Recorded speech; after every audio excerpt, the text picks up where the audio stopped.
दोस्तों नमस्कार, स्वागत है आपका financial fitness cash flow community की ओर से आज के इस वीडियो में, जहां पर हम टी हार्व एकर की पुस्तक जिसका नाम है the secrets of the Millionaire के ऊपर चर्चा कर रहे हैं। और हमने पिछली फाइल में देखा था, वेल्थ फाइल क्रमांक 14 में अमीर लोग अपने पैसे का अच्छा प्रबंधन करते हैं और गरीब लोग अपने पैसे का बुरा प्रबंधन करते हैं। आज हम इस वीडियो में फाइल नंबर 15 देखने वाले हैं, वेल्थ फाइल नंबर 15, जिसका नाम है अमीर लोग पैसे से अपने लिए कड़ी मेहनत करवाते हैं और गरीब लोग अपने पैसे के लिए कड़ी मेहनत करते हैं। अगर आप दोस्तों अधिकांश लोगों जैसे हैं तो बचपन से आपकी प्रोग्रामिंग जो है वो इस तरह से हुई होगी। आपको पैसे के लिए कड़ी मेहनत करनी होगी। बहरहाल ज्यादा संभावना इस बात की है कि आप इस तरह की महत्वपूर्ण कंडीशन के साथ बड़े नहीं हुए होंगे कि आप पैसे से अपने लिए कड़ी मेहनत करवाएं। बेशक कड़ी मेहनत तो महत्वपूर्ण है, लेकिन सिर्फ कड़ी मेहनत करके आप कभी अमीर नहीं बन सकते दोस्तों।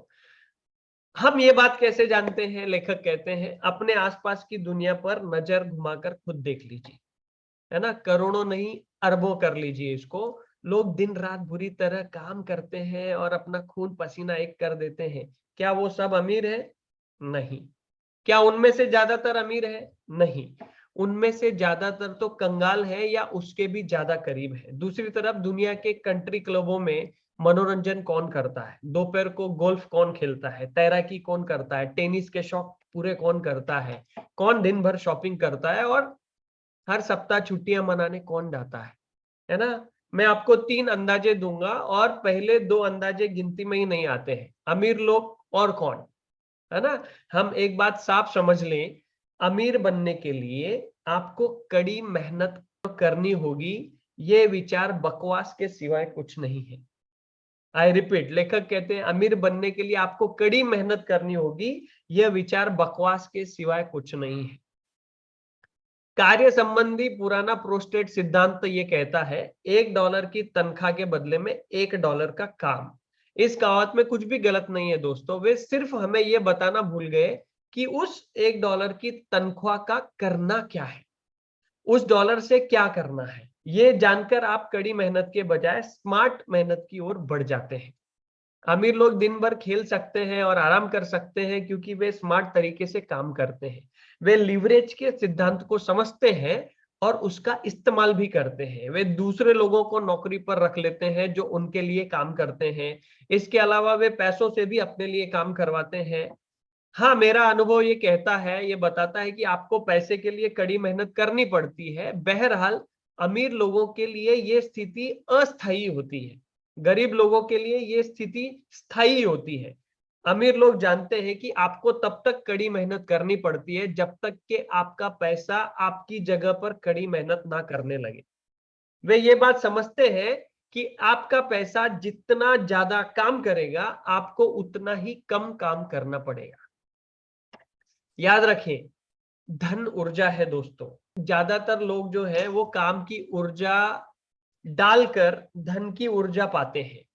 जो लोग वित्तीय स्वतंत्रता हासिल करते हैं वे ये सीख चुके हैं कि काम की ऊर्जा की जगह ऊर्जा के दूसरे प्रकारों को किस तरह इस्तेमाल किया जाता है। इन प्रकारों में शामिल है दूसरे लोगों का काम, बिजनेस के सिस्टम, निवेश पूंजी का काम। एक बार फिर, पहले पैसे के लिए कड़ी मेहनत करें, फिर पैसे को अपने लिए कड़ी मेहनत करने दें। जब पैसे के खेल की बात आती है तो ज्यादातर लोगों को जरा भी अंदाजा नहीं होता कि जीत का पैमाना क्या है, आपका लक्ष्य क्या है, आप ये मैच कब जीत जाएंगे।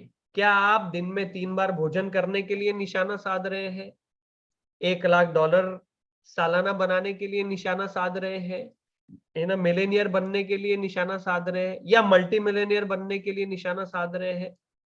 मिलेनियर माइंड इंटेंसिव प्रोग्राम में लेखक कहते हैं कि हम पैसे के खेल में ये लक्ष्य सिखाते हैं कि आपको दोबारा कभी काम ना करना पड़े, जब तक कि आप करना ना चाहें। और अगर आप काम करें तो जरूरत के कारण नहीं, शौक के कारण करें।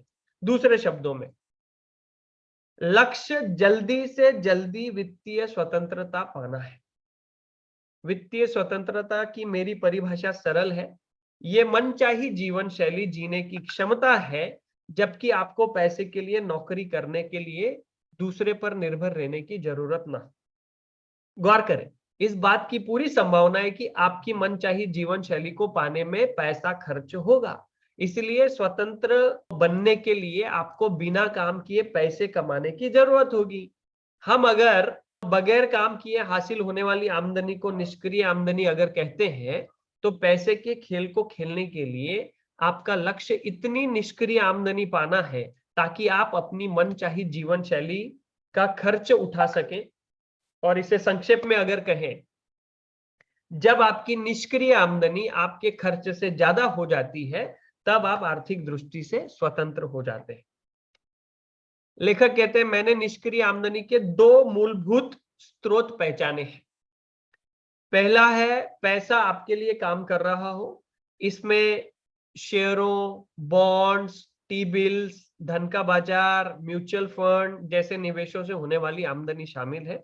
इसमें मॉर्गेज का जो स्वामित्व होता है या ऐसी कोई भी संपत्ति जो इसमें शामिल होती है, जिसका मूल्य जो है वो बढ़ता रहता है और जिन्हें बेचा जा सकता है।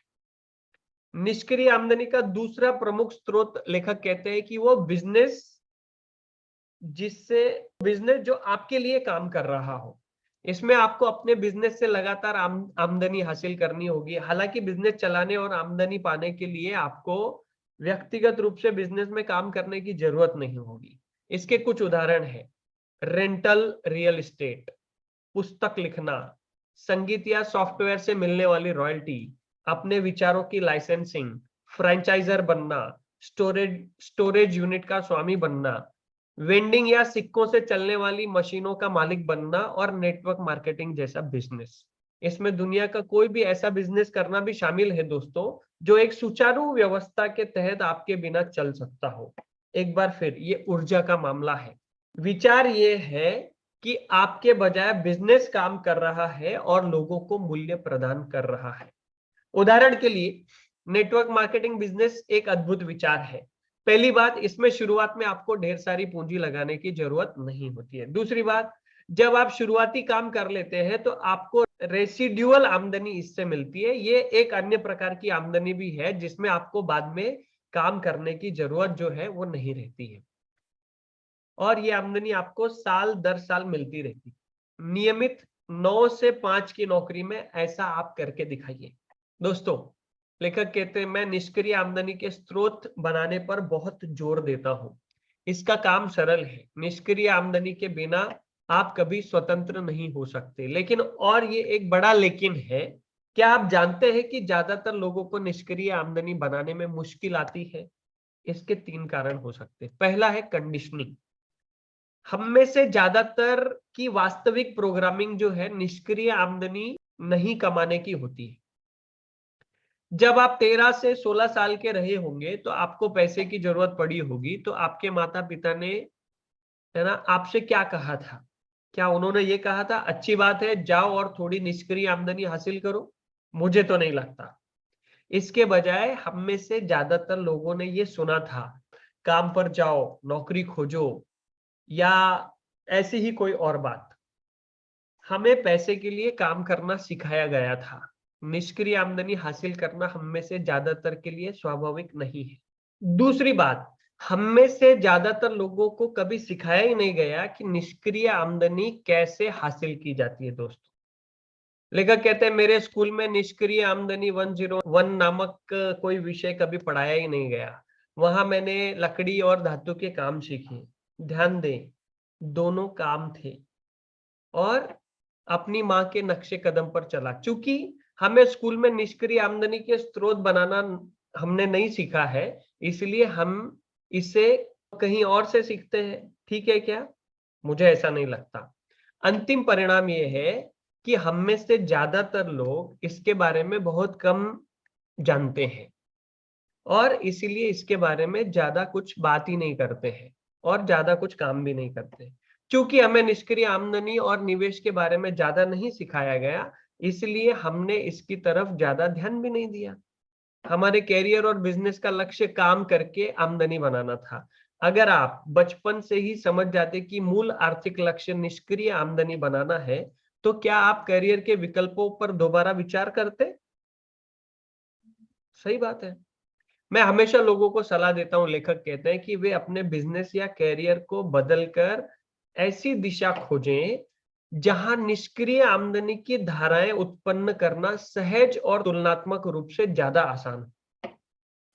यह खास तौर पर आज महत्वपूर्ण है क्योंकि बहुत सारे लोग सेवा व्यवसाय में काम करते हैं, जहां पैसा कमाने के लिए उन्हें व्यक्तिगत रूप से मौजूद रहना पड़ता है।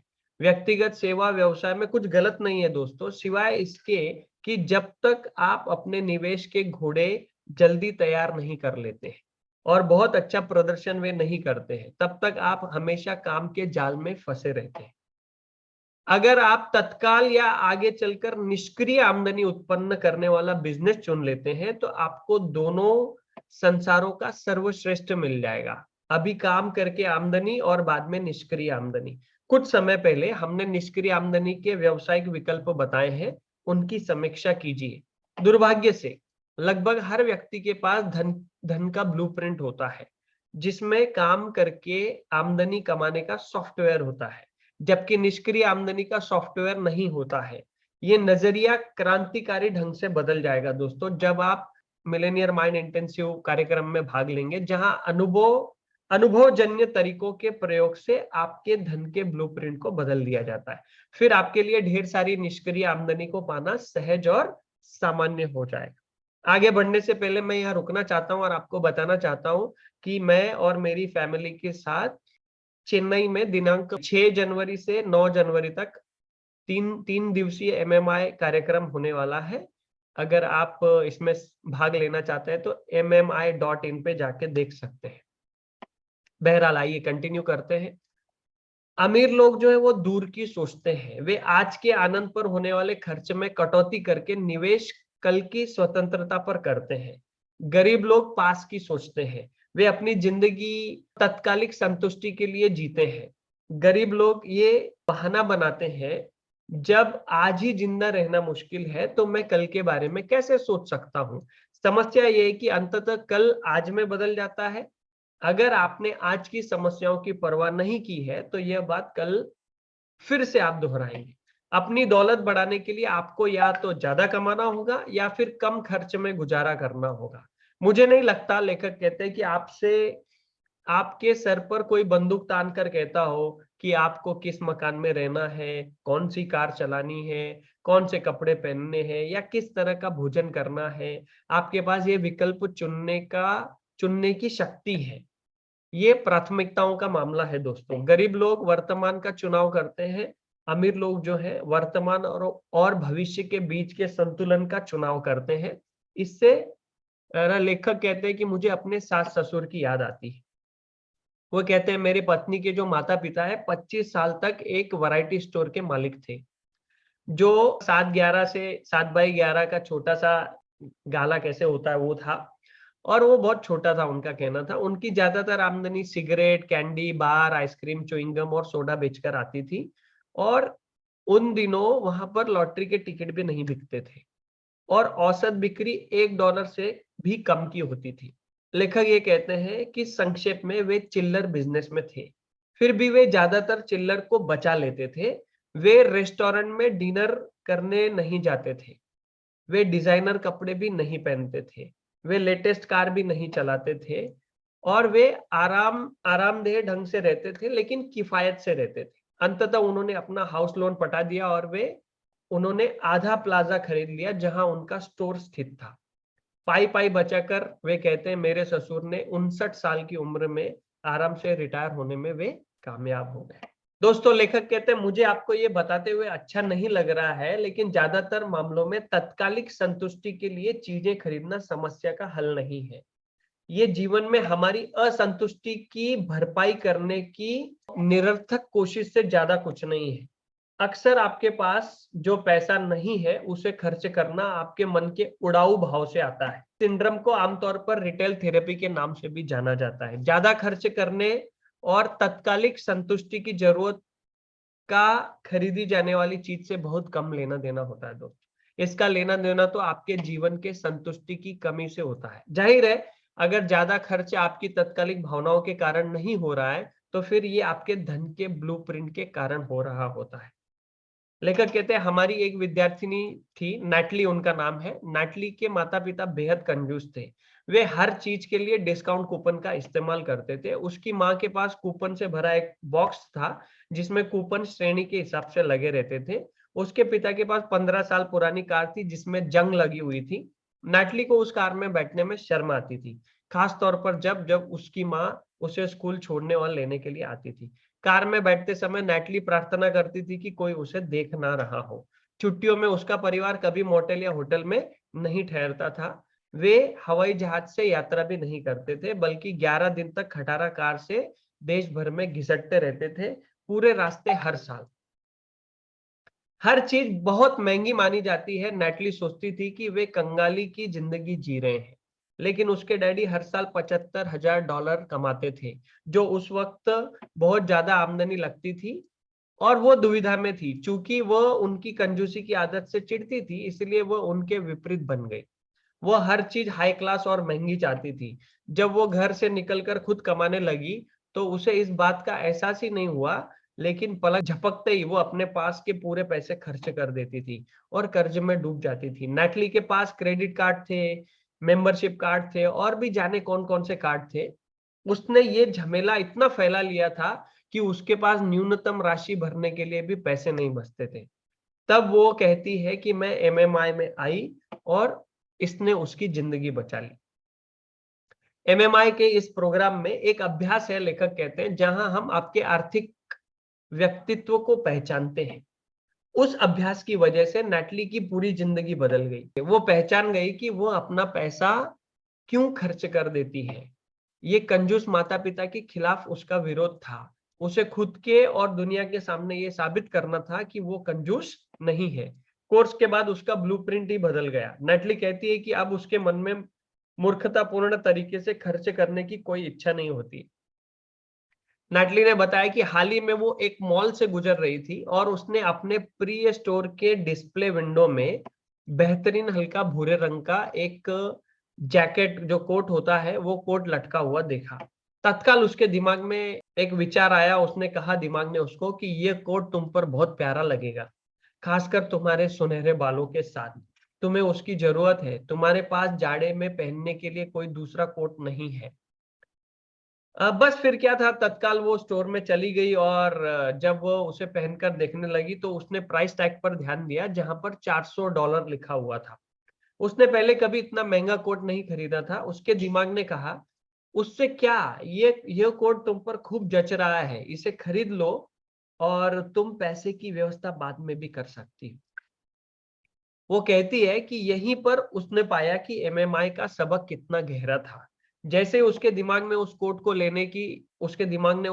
लेने की सलाह दी, उसके मस्तिष्क ने नई ज्यादा सहयोगी फाइल आकर कहने लगी, बेहतर है कि तुम ये $400 अपने वित्तीय स्वतंत्रता के खाते में डाल दो।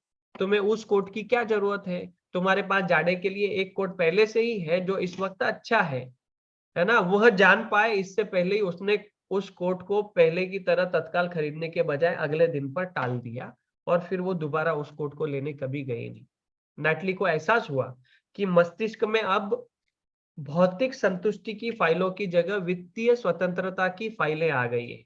अब उसकी प्रोग्रामिंग खर्च करने की नहीं। अब वो जानती है कि उसने माता-पिता को जैसे करते देखा है, उसका लाभ उठाकर वह बचत करे। लेकिन इसके साथ ही वो अपने प्ले अकाउंट में अच्छी चीजों के मजे भी ले।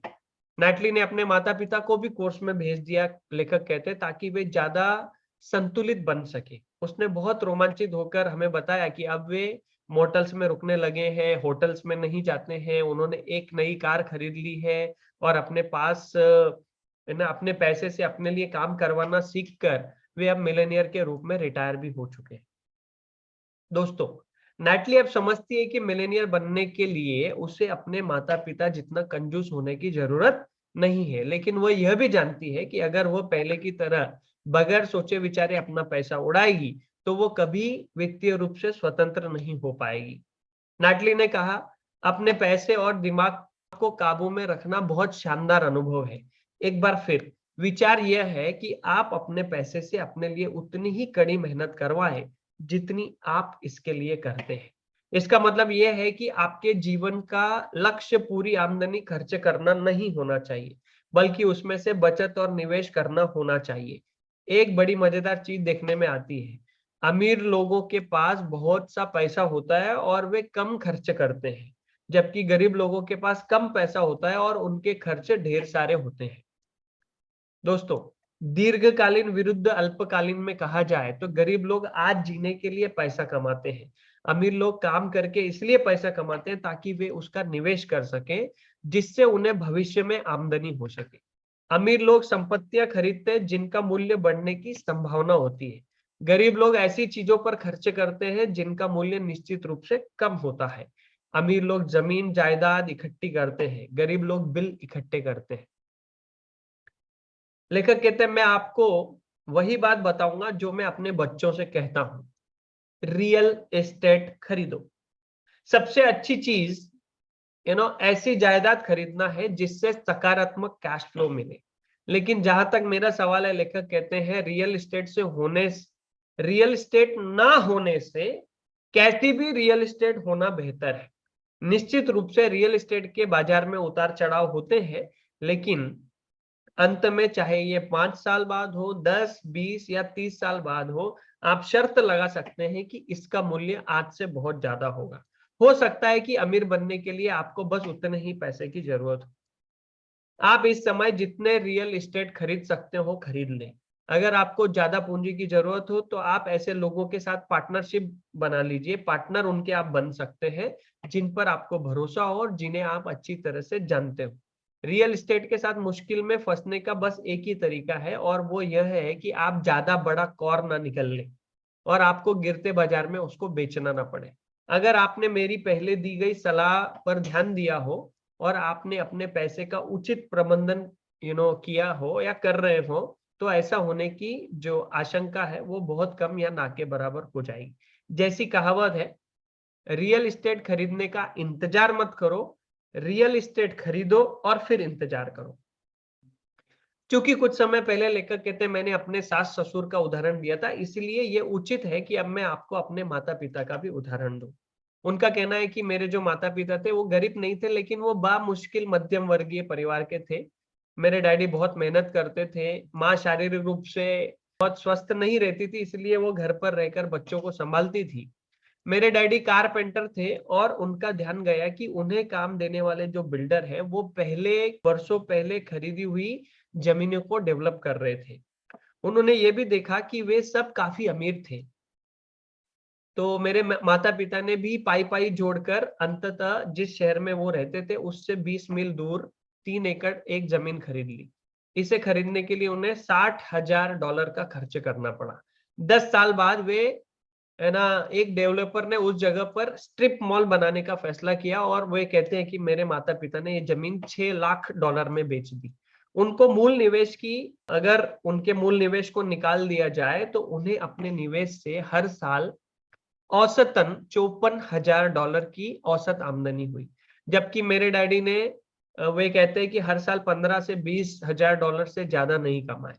जाहिर है कि वे रिटायर हो चुके हैं और काफी आराम से रहते हैं, लेकिन मैं गारंटी देता हूं कि उस जायदाद को खरीदे और बेचे बिना वे कभी भी फाइनेंशियली फ्री नहीं हो सकते थे। वो हमेशा तंगी में जी रहे होते। ईश्वर का शुक्र है कि मेरे पिता ने निवेश की शक्ति को पहचान लिया, खास तौर पर रियल एस्टेट में। अब आप ये जान गए होंगे कि लेखक कहते हैं कि मैं जमीनें इकट्ठी क्यों करता हूं। गरीब लोग $1 को सिर्फ $1 मानते हैं, जिसके बदले में कोई चीज तत्काल खरीदना चाहते हैं। बहरहाल अमीर लोग $1 को एक बीज की तरह देखते हैं, जिसे बोकर सैकड़ों डॉलर उगाए जा सकते हैं और फिर उन्हें दोबारा बोकर हजारों डॉलर कमाए जा सकते हैं। इस बारे में सोचिए दोस्तों। आप आज जो डॉलर खर्च करते हैं वो हर डॉलर आपके आने वाले समय में $100 का पड़ता है। व्यक्तिगत रूप से मैं अपने हर डॉलर को अपना निवेश सेनानी मानता हूं, जिनका उद्देश्य स्वतंत्रता है। ये कहने की जरूरत नहीं है कि मैं अपने इन स्वतंत्रता सेनानियों के बारे में सावधान रहूं और जल्दी ये आसानी से उन्हें हाथ से जाने नहीं देता हूं। समाधान क्या है? शिक्षित होना है। निवेश की दुनिया के बारे में सीखें, अलग अलग निवेश साधनों की जानकारी हासिल करें, जैसे real estate, mortgage, share, fund, bond, मुद्रा विनिमय, सब कुछ।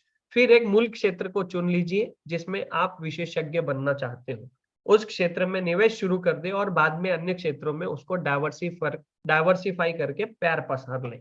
मुद्दा ये है, गरीब लोग कड़ी मेहनत करते हैं और अपना सारा पैसा खर्च कर देते हैं। इसका परिणाम ये है कि उन्हें कड़ी मेहनत करनी पड़ती है। अमीर लोग कड़ी मेहनत करते और बचत करके और अपने पैसे का निवेश कर देते हैं ताकि उन्हें दोबारा कड़ी मेहनत ना करनी पड़े। तो दोस्तों, अभी घोषणा करने का समय है। अपने दिल पर हाथ रखिए और कहिए, मेरा पैसा मेरे लिए कड़ी मेहनत करता है और मुझे ज्यादा पैसे कमा कर देता है। मेरा पैसा मेरे लिए कड़ी मेहनत करता है और मुझे ज्यादा पैसे कमा कर देता है। मेरा पैसा मेरे लिए कड़ी मेहनत करता है और मुझे ज्यादा पैसे कमा कर देता है। I have a millionaire mind, I have a millionaire mind, I have a millionaire mind. और जैसे कि लेखक हर चैप्टर के बाद गतिविधियां देते हैं, अभी भी गतिविधियां हैं। शिक्षित बनिए, वे कहते हैं निवेश सेमिनारों में भाग लीजिए, हर महीने कम से कम एक निवेश पुस्तक पढ़िए, money, Forbes magazine, बैरेंस, wall street जैसी पत्रिकाएं पढ़िए।